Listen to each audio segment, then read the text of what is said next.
Dans ce livre donc, de David Holmgren, donc, qui est l'un des fondateurs, impulseurs, co-créateurs de la permaculture avec Bill Mollison, nous avons cette démarche de la fleur de la permaculture avec les 12 principes.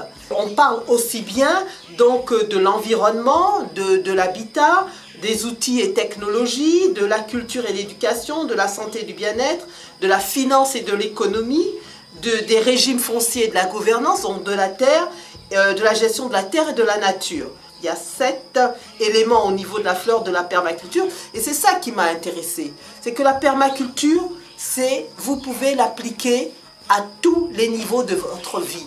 Et la chose la plus importante, c'est que ça part.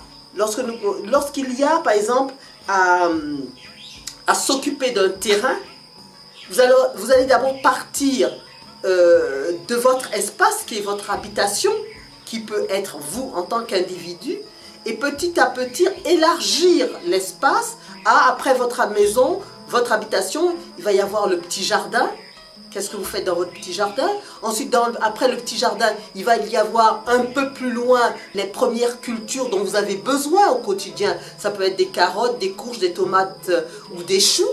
Ensuite, un peu plus loin, dans la zone 4, vous allez avoir peut-être un bassin où vous allez pouvoir élever des canards et avoir des poules. Et peut-être dans la zone 5 ou 6, vous aurez une forêt qui peut être une forêt alimentaire ou une forêt où vous maintenez des arbres essentiels.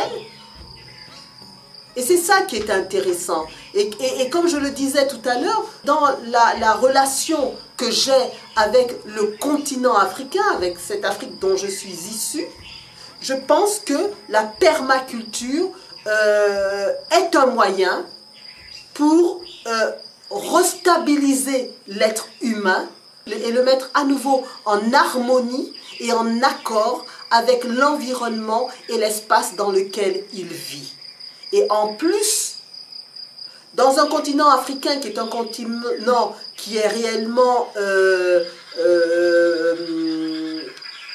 mot m'échappe, mais qui est un continent qui est convoité par le monde entier, parce que c'est un continent riche de ressources. Je crois que la permaculture permet à l'être africain de se recentrer sur lui-même et de faire le point avec ses convoitises extérieures. C'est-à-dire ne plus être, comment dirais-je, une marionnette que l'on fait bouger comme on veut, complètement déconnecté de lui-même, c'est-à-dire un être en dehors de la conscience de lui-même. Je pense que la permaculture réellement peut permettre, je ne dirais même pas peu, je n'ai pas de doute, permet cela.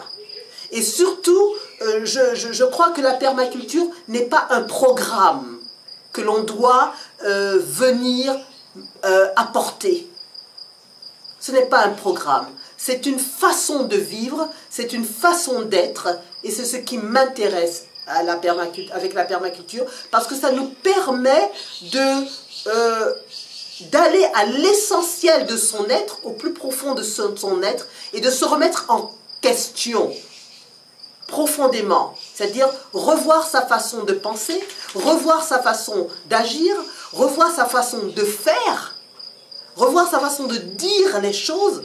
Donc pour moi, la permaculture est un tout et réinterroge l'être dans sa globalité et le remet en accord avec un élément essentiel de sa vie, sans lequel il ne peut être, qui est la mère nature. Et c'est pour ça que David Holmgren et Bill Mollison se sont vraiment inspirés des cultures des peuples premiers et du lien que ces peuples premiers avaient avec cette mère nature. Et je ne pense pas que ça soit une démarche, comment dirais-je, obsolète. Je ne pense pas que ça soit une démarche qui soit arriérée. Je pense au contraire qu'elle est extrêmement d'avant-garde.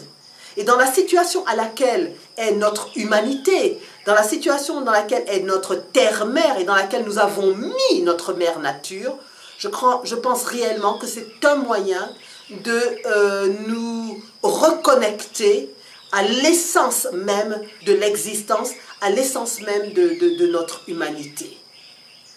Donc, comme je le disais au départ, je ne suis pas une technicienne.